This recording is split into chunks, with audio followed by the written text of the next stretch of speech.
Hello friends, ഇന്നത്തെ recipe എണ്ണ കത്രിക്ക.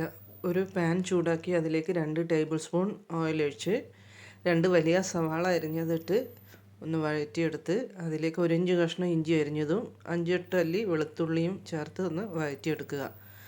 ഇതിലേക്ക്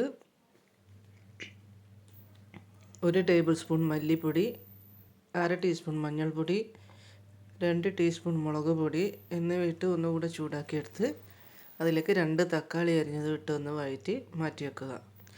വേറൊരു ചീനച്ചട്ടി അടുപ്പത്ത് വെച്ച് 2-3 ടേബിൾ സ്പൂൺ ഓയിൽ ഒഴിച്ച് അതിലേക്ക് 10 ചെറിയ വഴുതിനങ്ങ 4 കട്ട് ചെയ്ത് മുഴുവൻ കട്ട് ചെയ്ത് ഒരറ്റം കട്ട് ചെയ്യാണ്ട് വെച്ച് 10 മിനിറ്റ് നേരം ചെറിയ തീയിലിട്ട് നന്നായി വഴറ്റിയെടുക്കുക.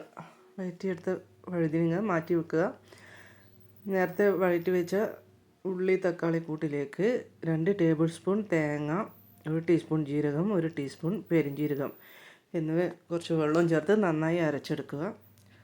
അതേ ചീനച്ചട്ടിയിലേക്ക് കുറച്ച് കൂടി എണ്ണ ഒഴിച്ച് 1/2 ടീസ്പൂൺ കടുക്, 1/4 ടീസ്പൂൺ ഉലുവ, 2-3 വറ്റൽമുളക്, കുറച്ച് കറിവേപ്പില എന്നിവ ഇട്ട് വഴറ്റി അതിലേക്ക് 10 ചെറിയ ഉള്ളി അരിഞ്ഞതും കൂടി ഇട്ട് ഒന്ന് മൂപ്പിച്ചിട്ട് അരച്ച മസാല ചേർത്ത് നന്നായി വഴറ്റിയെടുക്കുക. എണ്ണ തെളിയുന്നേരം വഴറ്റിയെടുക്കുക. അതിലേക്ക് കുറച്ച് പുളിവെള്ളവും ചേർത്ത് വഴുതിനങ്ങ അതിലേക്കിട്ട് നന്നായി ഒരു 5-10 മിനിറ്റ് ചെറിയ തീയിലിട്ട് ഒന്ന് വേവിച്ചെടുക്കുക. എണ്ണ കത്രിക്ക റെഡി.